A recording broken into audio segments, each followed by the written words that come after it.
Thank you. Good morning. Thank you for joining this session. Hope to make it interesting and worth your while. And I'm going to share this particular topic through a case study. So we're going to talk about a real-life situation that we supported, and we're going to talk about some of the evolution of some of the solutions that we're now helping clients deploy with some of these early stage work that we supported our clients. 30-second version of OQSIE. We're a management and technical consulting company focused in life sciences. We have three segments of how we help clients. One is a traditional consulting business. We have now evolved into also deploying a technology solutions business, really just as a result of the work that we've been doing with our clients on the consulting side. And we also have a workforce solutions staffing business that how we help our clients. My partner, Bill Schmidt, is in the back of the room, joining us as well. So let's get to the conversation about the case study, right? And we talk about predicting how your supply chain is going to behave and how it's going to perform. And that's part of the discussion here today. We're going to talk about the evolution that we took with this particular client to get to that point. High level, this particular client, pharmaceutical company, injectable products, multiple plants in the US in this particular case. As most of us deal with the challenge of a mix of high volume, low volume SKUs in that particular organization. A lot of demand variability at the SKU level, which most of us struggle with. This particular client was struggling with quality issues, batch rejections at a high rate, what appeared to be somewhat unpredictable for them. So the general situation that we started with this client, basically a struggling group of plants, struggling with their financials, struggling to meet their customer demand, struggling with their quality systems. Frequent backlog of investigations was normal for them. Relatively unhappy organization. Right? A lot of turnover, a lot of people moving around, choosing to depart the organization because it just wasn't a fun place to work. After, and we'll talk through how we got there, basically transitioned to an organization that was fun to work. Right? It was fun to support that particular organization. There became a world-class manufacturing organization and a high-performing organization. So let's talk about the approach that we took to this particular process and evolution with our client. And I look at this as three evolutionary steps, right? So things that we started with a particular emphasis, trying to solve a problem, and then transition to building on that now solved problem, move to a different level of performance. So we ended up with these three major steps that I'll talk relatively quickly through the first two, and then we'll spend a little more time talking about the step that as we look back with our client, sort of put them over the edge and into a high-performing organization. First step was to understand their demand patterns and understand their supply chain and how it was behaving. So very first step that we took, and anyone would take in this particular process, was to understand their demand patterns. Right? And many of us, when we get the opportunity to do this with our organizations, often enough struggle with promotions, right? Quarter-end promotions, year-end promotions, and the disruptions that those bring to manufacturing organizations, especially when you're a make-to-stock type operating environment. As we dove into understanding their demand patterns, we saw some interesting things. The mix of demand, regardless of volume, the mix is relatively consistent. Right.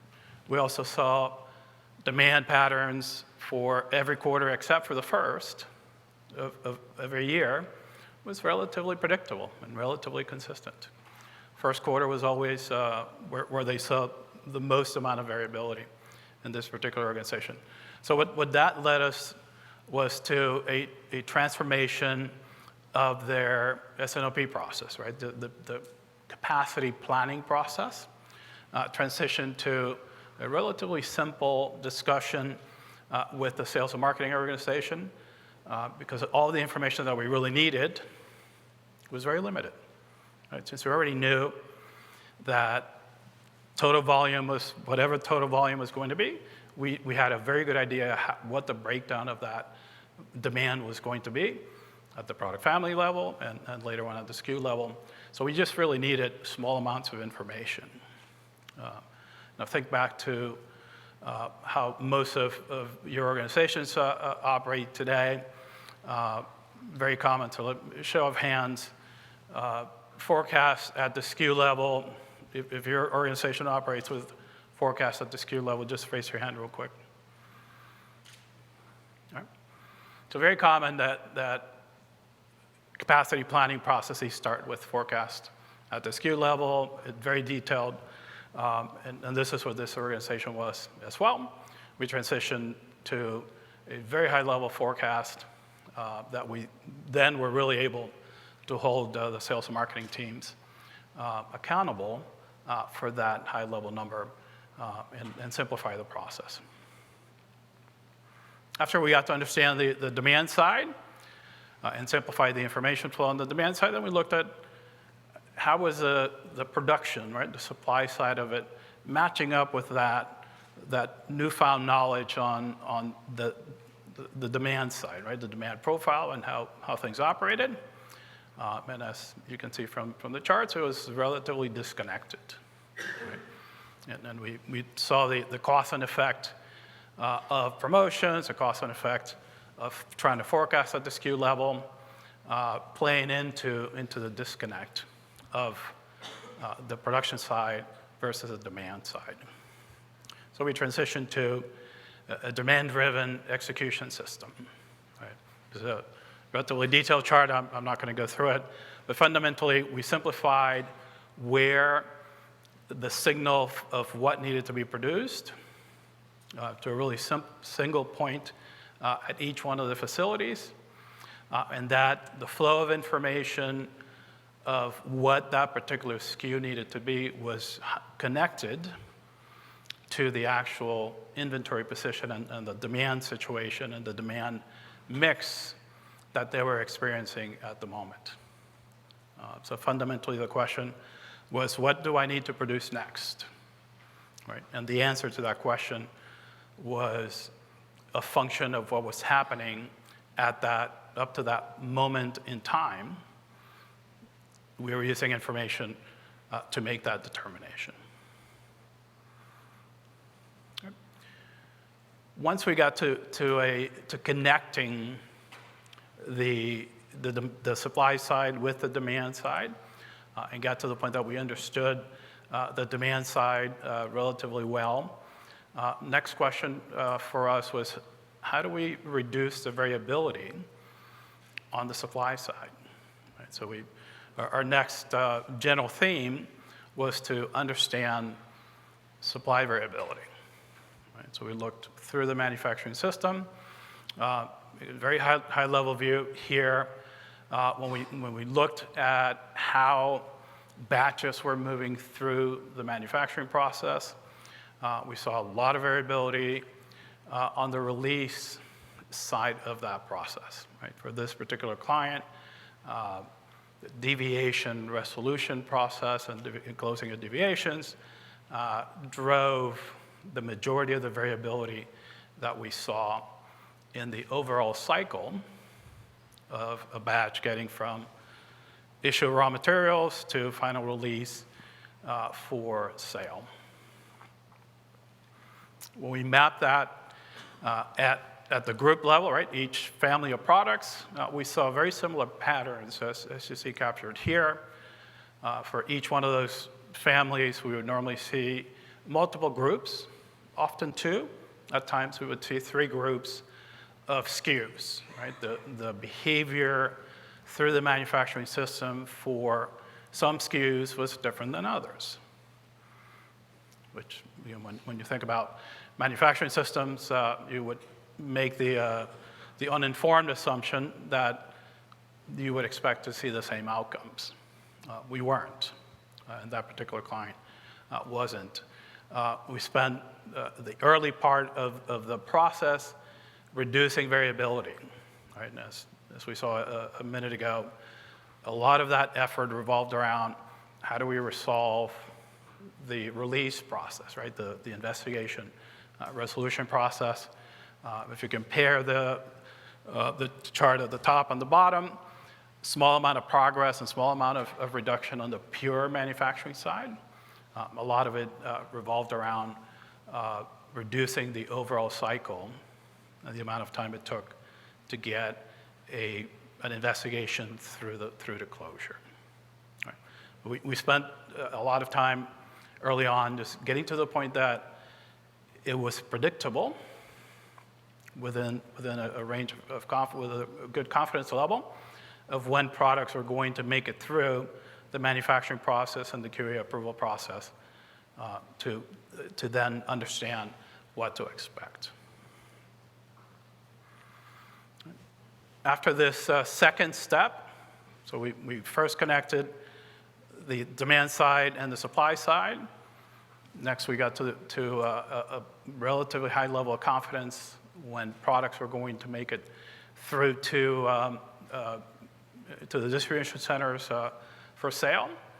The next question that we started to ponder with the management team revolved around how do we ensure that when something is going wrong or when something is not quite performing the way that we expect it to perform, how do we get out of the reactive mode of operation that we were still in, right? So at this stage of the process, we were still responding and reacting to issues as they occurred, right? Whether it was a rejection of a batch that occurred unexpectedly, or a delay that we were not anticipating or expecting to deal with in that particular situation.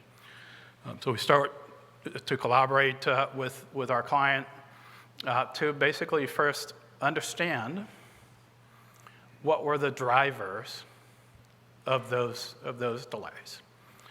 So we evolved into this predictive supply chain operating model, which we have now evolved to what you see here now. So the very early stages of what you see here now is what we developed and deployed with our client. But the foundation, relatively simple.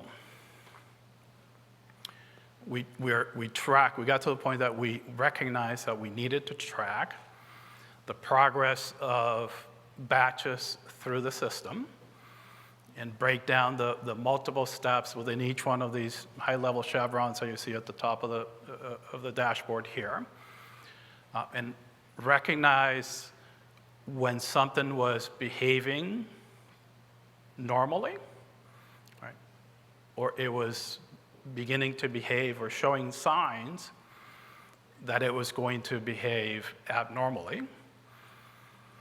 And we would then alert and highlight the fact that that particular batch was now showing signs, for example, in the early stages of manufacturing. By breaking down the different components of the manufacturing activities, we got to the point that we understood when a batch that was behaving in a particular way, the outcome was going to be an extended cycle of release for that particular batch. Right? So it was showing signs that more often than not, it would lead to an investigation, and that investigation would often take longer than the normal cycle of an investigation. So by breaking down and monitoring at the detail level the activities that were occurring in manufacturing, we developed this predictive analytics that helped us to anticipate what would happen and have a greater sense of confidence of what would happen with this particular batch. When would it be released? Right? When would it be available for sale? And we also recognized through this initial implementation process that we also needed to monitor demand. Right, so on the right-hand side of this chart, you see there's a demand chevron that actually will either be green if the demand is behaving in the way that we expect it, or it would change to a yellow color, for example, when it was beginning to behave in a way that would be getting closer to a situation where management would want to get involved, or it would get to that point, right, where now demand is exceeding the parameters that were used to define the capacity that was going to be installed in that particular manufacturing system. And you would then see a red flag on that particular chevron. Right? So when you think about your demand is behaving in a particular way, your supply is also behaving in its particular way. Right? And at any moment in time,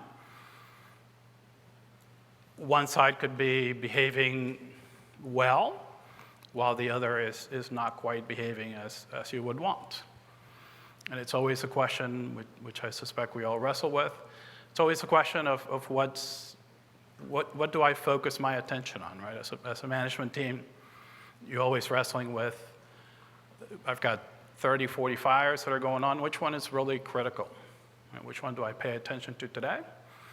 And which one do I hold off in investing my time paying attention? So that was a question that we wrestled with this particular client.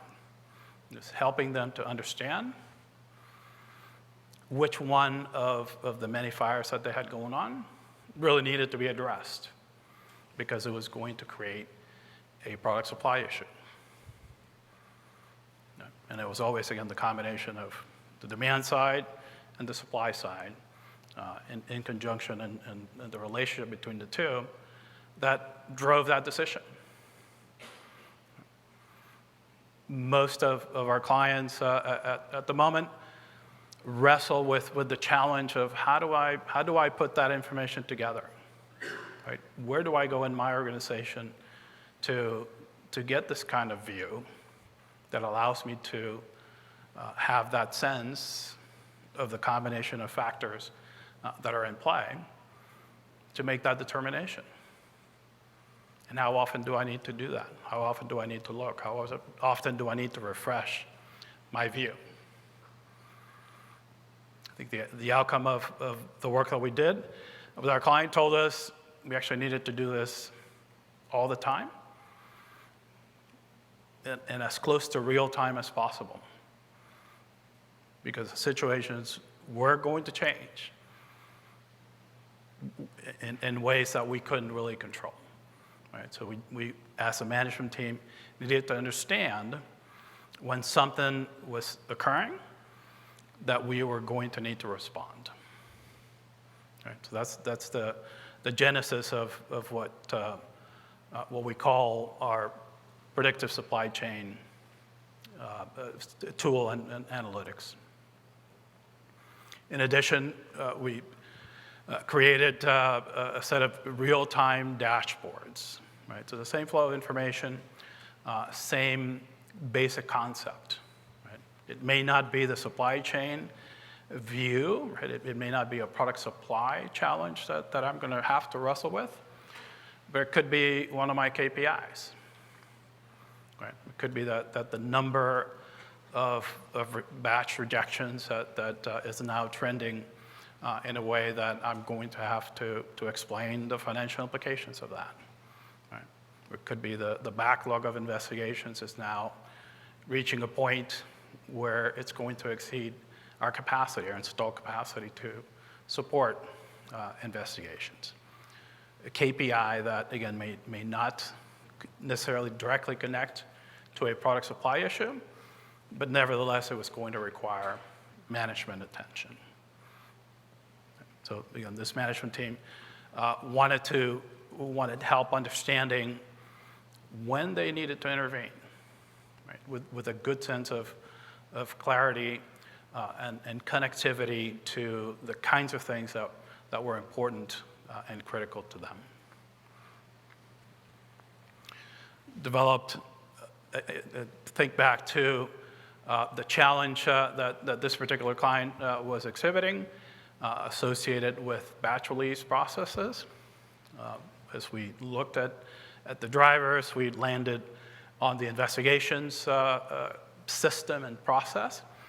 So we developed an identical dashboard, an identical signaling system focused on the investigations process.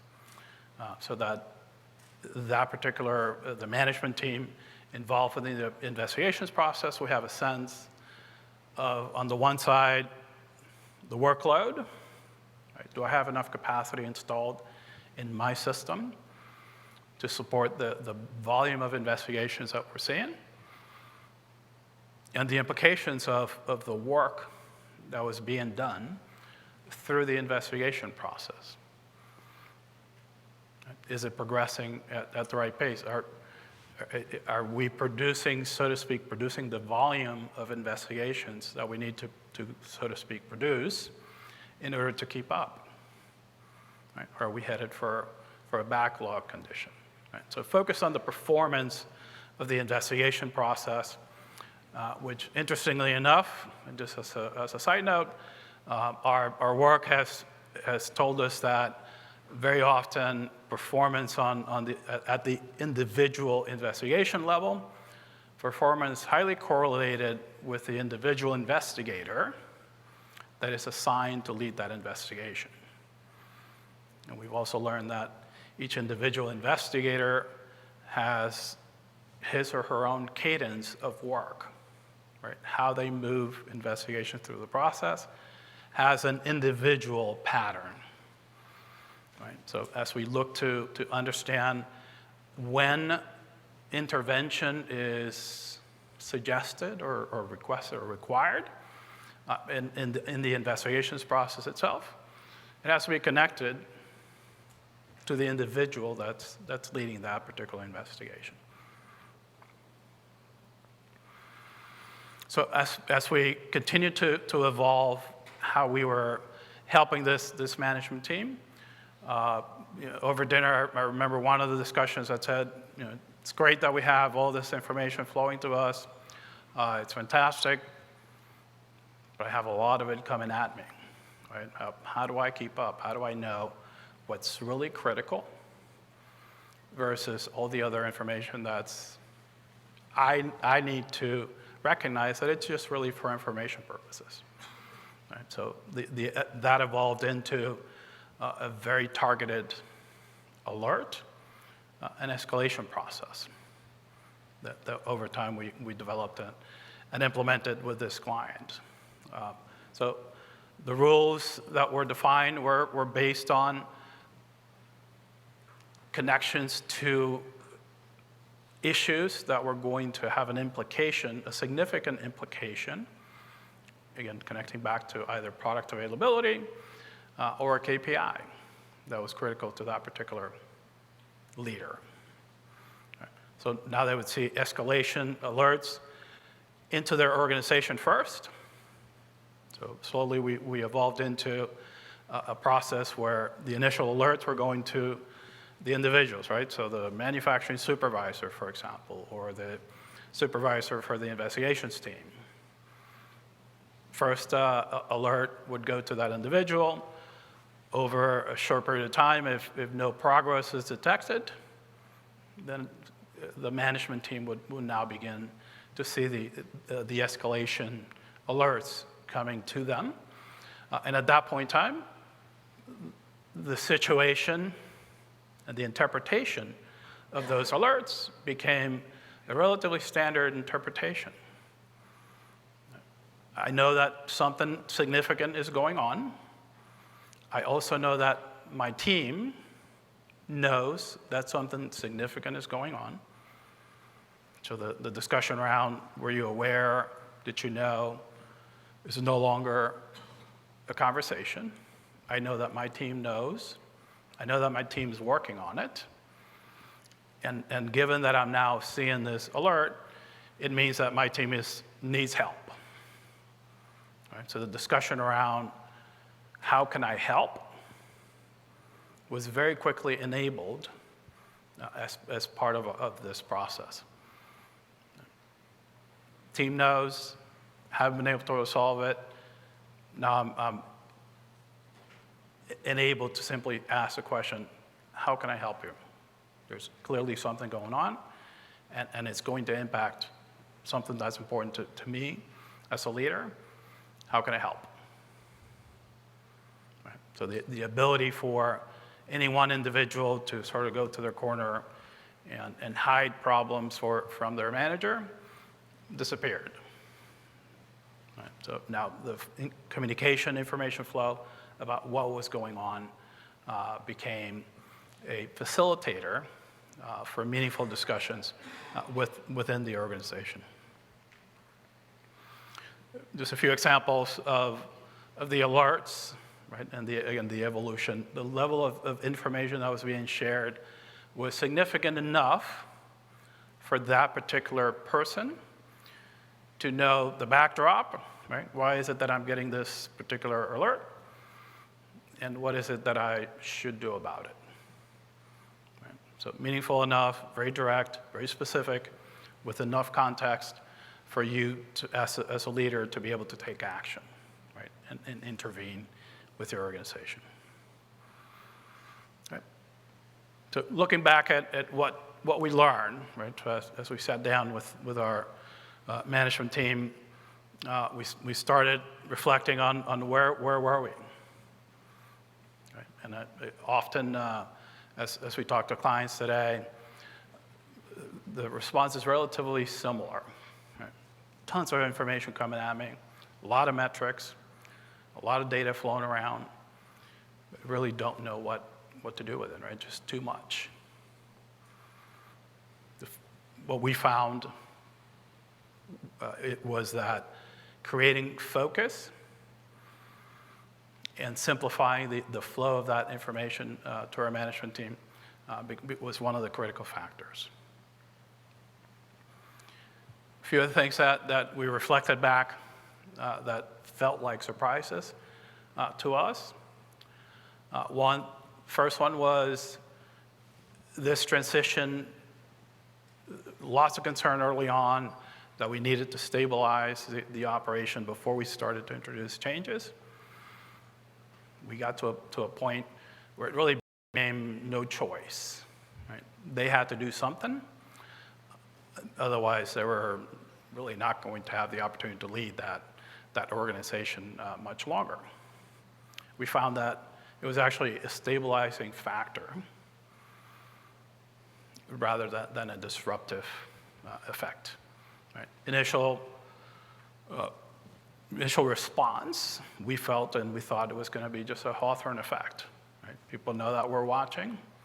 People know that we know, right? It's not about watching or overseeing. It's the fact that the transition from management team A knowing what was going on, or really not knowing, to now really knowing what was going on, had this initial effect that very quickly transitioned to behavior change. Right? We began to see people in the organization feeling comfortable, that when they needed help, they could and should raise their hand to ask for help. It was better for them to raise their hand and ask for help before the alert came through to their manager. And that became a normal operating environment. It's a lot cheaper, so to speak, to implement than they originally thought. It became a motivator. It was easier on the information technology side of things than the IT organization initially projected. They're talking about 2 years, 3 years of implementation time. We basically said, we don't have 3 years.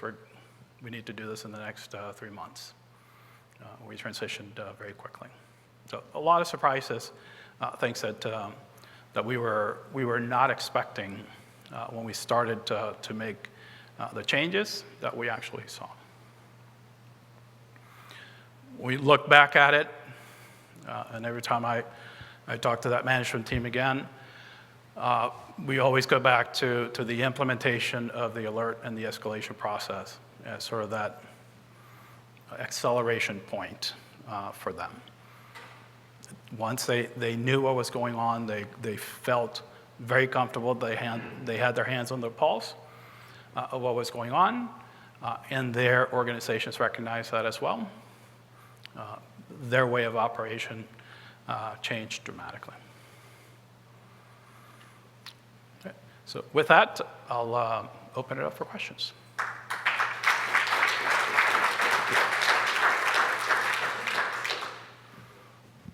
Any questions? Steve Dzenik from Merck. Question about the response. So, was there any evidence of quality impact to this process? In terms of cutting corners, shortcuts, versus solving the inherent problems and improving the work and identifying the problem so that there could be a long-term solution as opposed to the short-term. So the early concerns revolved just around that, right? That the organization was going to try to make the numbers look good, just for the sake of making them look good, and to keep the manager and the management team away. But we very quickly were able to get through that, right? So the data was telling us what was going on. And we got the organizations to recognize that it wasn't helpful at all to try to hide something or try to make something work when it wasn't really working. It was a lot better to engage the management team when they needed to be engaged. We also saw a tremendous alignment across the organization, right? So priorities from the different functional groups became aligned very quickly. So the ability to get a group together to solve a problem and have everyone be a willing participant became a lot easier, because everyone was looking at the same data set. It was recognized that the way that the data was being displayed and the KPIs were being shared was accepted, right? And when a priority was identified, it was a priority, right? There wasn't a question whether a different angle or a different view of it may show a different prioritization. This was it. So if something needed to be done, it was clear. Does that answer your question? Does that help? Thank you. Wolfram from Bayer. I would have two questions. How long did you take from the beginning to really implement that, specifically in the look of the quality of standardization of master data, which you probably have to get into the system? And the second is, how would a capability for a global rollout look in this context? So the initial process with this particular client, the 3 evolutionary steps took 18 months. The predictive supply chain implementation was 6 months. We've now, through practice, if you would, now typically do the supply chain implementation in about 60 to 90 days and have the ability to move very quickly.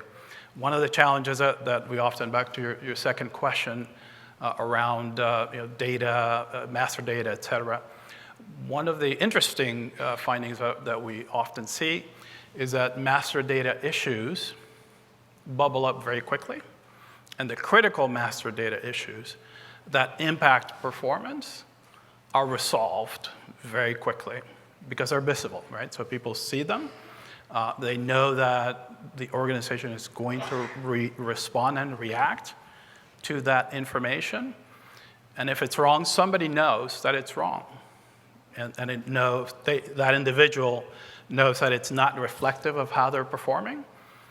And they're accountable for that, right? So we create that connectivity of accountability and visibility that help us to get through what I call the critical components of master data challenges, and we all have them, right? But by really focusing on performance and management information, it really facilitates and accelerates the process of getting through that. One last question. Do you have as many examples? This is a drug product example. Yes. How about on the drug substance? Do you have something you could just briefly go through success? We've done 2 implementations on the pharma side, but none on the drug substance specifically. Fundamentals are very similar. Every one of our implementations is custom, right? So every single time that we implement our solution, it's a custom implementation for that particular client, that particular plant, at that level of detail. Thank you so much. Thank you.